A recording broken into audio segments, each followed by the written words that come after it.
Now that we know the Pelicans are locked in with the 7th pick in the 2025 NBA draft, it's time to start turning our attention to who exactly should the Pelicans look at and who are these guys. So we're going to break down a couple of these fellas right now in the Pelicans Scoop. Cue my music. This is the Pelicans Scoop with Jordan Kitchens, breaking down everything under the sun about your New Orleans Pelicans. Smash that like button, leave a comment, and subscribe to stay on top of your Pels content. Now, running point, here's Jordan. What is good, YouTube? Welcome back to another edition of the Pelicans Scoop.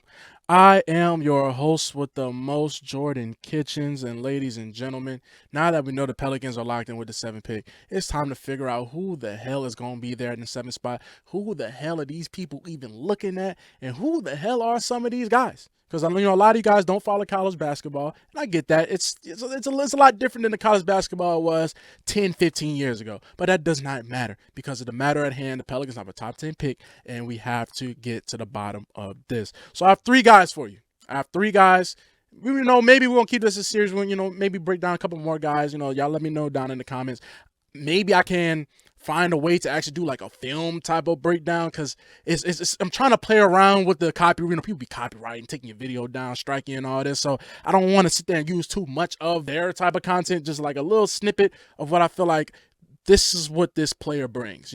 This is what this player can bring to the team. So I kind of have that a little bit about these 3 guys. I couldn't really do too much because I don't know how the copyright rules and all that works. I've been striked before and I don't want to be striked again. So let me give you guys some context first. So what position should the Pelicans be eyeing in this draft? Could it be another big man? Now you're like, well, hold on, Yves Missi, what's going on, man? It's not necessarily Yves Missi. It's more to fill that 4 spot because Joe Dumars already went on to the Hoop Genius podcast earlier this year, or right after he got signed by the Pelicans, and he was like, look, the way how the NBA is moving, and the way I envision this team is that they need 2 dominant bigs. Like look who's left in the playoffs right now between Minnesota with Rudy Gobert and Julius Randle, between OKC, Chet, and Hartenstein. Denver has one of the greatest centers to ever lace up his kicks in Jokic, with Aaron Gordon, who's still a viable big. He's still a great 4, right? He's going to rebound, he's going to defend. And then between the Knicks, I know Boston's on his last legs, but look at all these teams that are still left size. Cleveland just got eliminated with Mobley and Jared Allen. So Joe Dumars did say that he does envision that that's the route that this league is going, and that's what the route he wants to take. It's funny because people like to say the double bigs, or this the new double bigs era, double bigs coming back, when it's really just a traditional power forward and center, that the way how the NBA was built on. But that's a whole conversation for another day. So could the Pelicans find themselves taking Derik Queen if he does fall into your lap? Derik Queen will be the last guy we break down, so you got to stay for that. Or you got to stay for that. And I'm not going to do Derik Queen first, or they could take a point guard or another guard spot. Jordan Hawkins hasn't really lived up to the bill. You're going to be without DeJounte for the foreseeable future. I mean, how many more seasons you have left in CJ McCollum? So the guard spot is very wide open for the Pelicans. Again, it seems like it's always the point guard in the center position they can never get right. We got a surplus of wings and whatnot, but they can't get a good point guard to stick around to save their life. We're going to start it off with the first guy. His name is Jeremiah Fears. He's a 6'4", 180 guard from Oklahoma, more necessarily a point guard. Now, before I pull up his stats, matter of fact, let's pull up his stats right now. That's how we're going to do it. I ain't going to sit here and yap. Let me just pull up the stats and I'm going to yap. So as you see from the stats pulled up on the screen, he averages 17 points, 4 rebounds, 4 assists, 1.6 steals. So he's a very pesky defender, very pesky. He's going to sit in that chair, right? But you're like, oh, good numbers, 43% from the field. Could be a lot higher. You would like to be a little bit more efficient. He's shooting 27% from 3. That scares me. At 4 attempts a game. So he's getting 3s up. He's just not making them. But the thing about Fears, and I think he just suffered from being on the team with no other help. Like this Oklahoma team last year was not that good. It was really just him and this other senior guard named Moore. So he's getting a lot of shots up. He's shot chucking. And I get that. So that's why his efficiency might not be the best. But he lives up to his name. Jeremiah Fears? No, he's very fearless. So I'm going to show you guys what he looks like right now. Fears on the drive, cut off, steps back to find a little space. Here's Fears. Buffet trying to stay in front of him. Floater good. There's Fears curling off the screen, throws it up, and Wagi throws it. Fears dances around Williams. That was awfully impressive. His vision of the big picture, and they're being rewarded this year. They've been absolutely unbelievable. Onion guard Jalen Moore. I think Jalen Moore can be an all-league player by the end of this. He's playing like it so far this season. It's nice to be home again. Your grandmother used to work in the president's office. And the link to the highlights for all these guys will be in the description so you can get a further view. But the way that I perceive Jeremiah Fears and my thoughts about him is that, yes, it'll be great for the Pelicans because you definitely need scoring. You're going to need scoring. That was our biggest problem last year, was scoring. Defense and scoring, because it felt like at certain points without Zion, you really, and let's God forbid Trey's out, like you said, you had nothing, right? CJ was slumping and injuries just riddled you. So you definitely need scoring because Jordan Hawkins was supposed to be that, and he hasn't lived up to that. But Fears is, the way I get more about Fears is like now listen, now hear me out when I say this. I'm in no shape or form coming out and saying that Jeremiah Fears is Kyrie Irving. I'm not saying that. Kyrie Irving is a top 75 player of all time. I mean, Kyrie Irving probably one of the greatest handles of all time. But Jeremiah Fears, he has a little, you could tell he takes a little bit from Kyrie. Like he definitely molds his game after Kyrie Irving, but between his craftiness, coming off the pick and roll, he's got a nice floater. He's fearless. He'll shoot any shot. He'll take any shot. And honestly, that's what you need, man. You need guys with some kahunas on his team. And Fears, he's a dog. Lives up to his name. Now, I'm not going to say it's Kyrie Irving. If you guys know this guy, it's a deep pool. And you might be like, well, why are we confident in him? This guy named Trey Mann. So on the Charlotte Hornets. He's going to win 6th Man of the Year this year, but he got hurt. And then the Hornets were the Hornets. But in the beginning of the season, he has a lot of Trey Mann in his game where he's just like kind of like a Allen Iverson type of. See, I'm naming all these cold superstars. I'm not saying this guy is the next Allen Iverson, the next Kyrie Irving, but you could tell he models his game. That's the way he plays the point guard position, kind of like that, an attack first scoring guard, right? He can make a pass. He's great off the pick and roll. He's good throwing lobs. Both hands, finishing with both hands. That's what you like to see. He's ambidextrous. I've seen him pass with both his hands. I've seen him make layups with both his hands. I know, and yes, you're like, well, that's a skill that a pro supposed to be able to finish with both hands. Not necessarily. Like, Zion is really good with his left, and you really wish sometimes, bro, Zion, you can go up with your right. Like, we know your right hand is strong. You just favor your left a little too much. Fears, on the other hand, Fears is fearless. So, yes, with Fears and that pick and roll with Zion or Misi going downhill, then he can be able to create for them, create off that pick and roll, pull up mid-range, shoot that, or sit here, dump off, lob. He's got some lob threats now, and I feel like he's a point guard that can do that. He's very crafty. That's what I'll say. He's crafty. I keep saying crafty because that's the way how he is, especially when he comes off that pick and roll and he's sitting there doing one of those. He might do a little floater or whatnot. So I do like Fears. You wish he was a little bit more efficient, but I just think that just suffers from being on a bad team. In the NBA, you're not gonna be able to sit there and get all these shots up. So we all will see. Like, these guys were growing. This dude was 18 years old, man. This dude was born in 2006. The next guy that I see mocked to the Pelicans a lot is Kon Knueppel, the 6'6" guard from Duke, Cooper Flagg's teammate, who was also a 5-star freshman coming into Duke. So let's get to Kon Knueppel. So as you can see, he averages 14 points a game, 3.9 rebounds, so basically 4, 2.8 assists, so basically 3, a steal. That's a little about his defense. He's not going to be a great defender in the NBA. He's honestly going to be, I get it, he's white, so he's going to be hunted on defense. That's how it's going to be when he first gets in the league. They're going to hunt him on defense. I did see his draft combine numbers. His arm length is he has like a 6'5" wingspan, so he has little arms. Not little, but like they're not, he's not no long arm guys. But what I really like about Kon Knueppel is that he's shooting 47% from the field, shooting 40% from 3, but also 90% from the free throw line, 91% from the free throw line. So he's one of the, not easily just one of the best shooters, but one of the best scorers in his draft. Like, I think he's a little bit more than just a shooter. It's a lazy comp to be like, oh, white guy that shoots the ball, Kyle Korver. All right, this guy, Corey Kispert. You know, I don't really see that with Kon Knueppel. Granted, this will be his peak. If he does hit this is what I think the best version of Kon Knueppel will be. Let me show you how he plays first. He gets the step out. The pull-up. Not just in this half, only 2 of 9 from distance. Knueppel with a dagger. Veteran, more physically imposing player. Knueppel drives, lefty. Nice little reverse layup and in. Knueppel for 3. Big shot. Defensive end now trying to help his team get a win. Knueppel banging with Jackson and bangs it in. For North Carolina, that's lighten up as a Charlotte guy. One triple after another. Oh! And as you can see how he plays, I really feel like the absolute ceiling for Kon Knueppel is like a poor man's Manu Ginobili.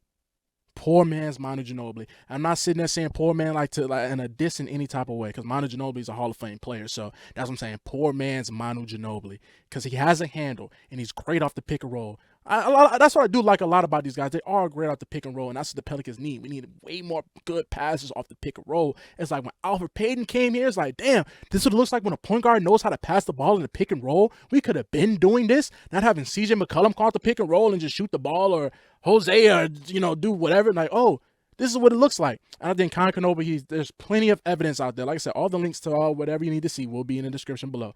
Plenty of that of him lobbing the ball to Malwalk, the center, or him coming out the pick and roll and finding a guy in the corner, getting the ball and just short roll, moving. Like, Kon Knueppel can move with the ball in his hands or without the ball in his hands. People like to say Klay Thompson. I get that because he's a shooter and whatnot, but I think he can, if Kon Knueppel is in the right system, that's what I say about Kon Knueppel. It all depends on where he goes. And I just don't feel that him coming to New Orleans in a system with Willie Green that also has Jordan Hawkins, who can't reach his full potential in this Willie Green system. So what would bringing another guy that needs screens and needs to be able to move without the ball, what bring him in? I don't know. I don't know if this would be the best fit. But if he goes to the right team and the right system, the right coach that knows, like, you know what, we can put the ball in this guy's hands. We don't need him just sitting here running off a million picks and just shooting spot up threes like I said, like he's Kyle Korver or just another regular white guy from Duke, JJ Redick.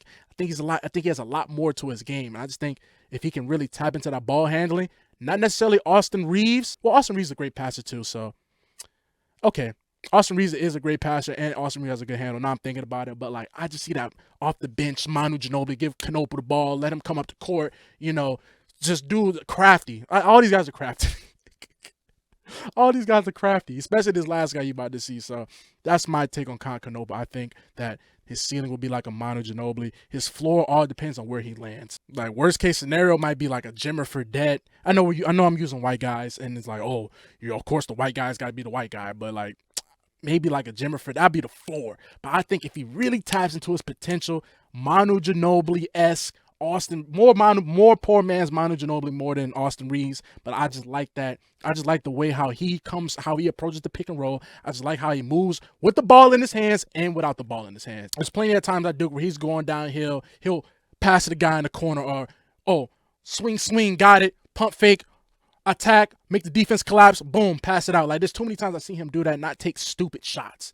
Take a stupid contested shot. He's very high IQ, of course. The high IQ, sneaky athletic, that's what I feel about Kon Knueppel. Now, the final guy that we're going to break down today is Mr. Derik Queen, Mr. Baltimore. I'm from Baltimore too, dummy. All that, Mr. Baltimore himself. Derik Queen, I mean, where do you want to start? Let's break down the stats first. He's a 6'10 freshman center from Maryland, like I said, from Baltimore, but at the same time, he got measured in at the draft combine, so he's 6'9 without shoes on. So he's a true 6'10 with shoes on. So he's a true 6'10, and I think that is perfect next to E. Meese because he can kind of stretch the floor. Now, when you look at his stats, you see that 19% from three. He's not, I honestly, I have no idea how is his three that low. Because when you watched him in a tournament, he was plucking. Like, you had to go out there and respect him in the tournament. So I guess it just, throughout the season, he just could not buy a shot, but I think he can grow into that. So he averaged 16 points, 9 rebounds, 1.9 assists, which is shocking because he's a great playmaker. He has a great handle. It's very shocking. 1.1 steals, 1.1 blocks, at 52% from the field, great, 75% from the free throw line. But he averaged 0.9 three-point attempts per game. But if you go look at Derik Queen's best games, he's hitting he'll shoot at least maybe 4 threes and make maybe 2 of them. Like, his better games, he can hit a 3, and you have to go out there and respect him. So if he's able to just make 2 threes a game in the NBA, he's going to be able to stretch the floor of Zion. Right? You're going to have E. Meese where he needs to be and Derik Queen. So I'm going to show you guys how Derik Queen plays. Intercepted. He threw it right to Queen. Maryland down by 11. Ooh, he got away with it. Discard, hangs, banks, and go. Michigan up by 1. Gillespie swing. Queen, the 3, bottom. Getting fixed boards, going at Julian Reese, though. I like that. Queen finally got a bucket. To Indy. You're in tournament mode right now. They feed Derik Queen.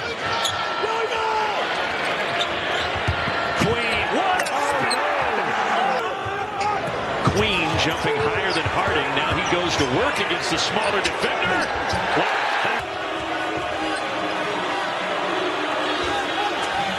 Here's the double right away.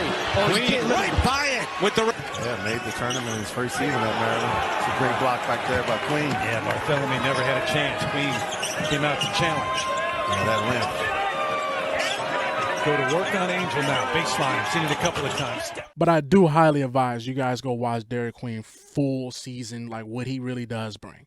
Because I'm telling you, this kid can play make. Like, this kid can pass. This kid is a good playmaker. He has a great handle. That little snippet that I be giving, it just doesn't do him enough justice. Because I'm not gonna say he's a unicorn, like he's a must, like you can't miss prospect, but he's a little bit of a throwback. Now, when I think of Derik Queen, I do think of like a young Al Jefferson a little bit. Not necessarily Zach. He's got a little bit more bounce than Zebo, but he has Zebo-esque. Now, really, Derik Queen, he does scare me a little bit because I think he will only reach his full potential if he does lock in with his body.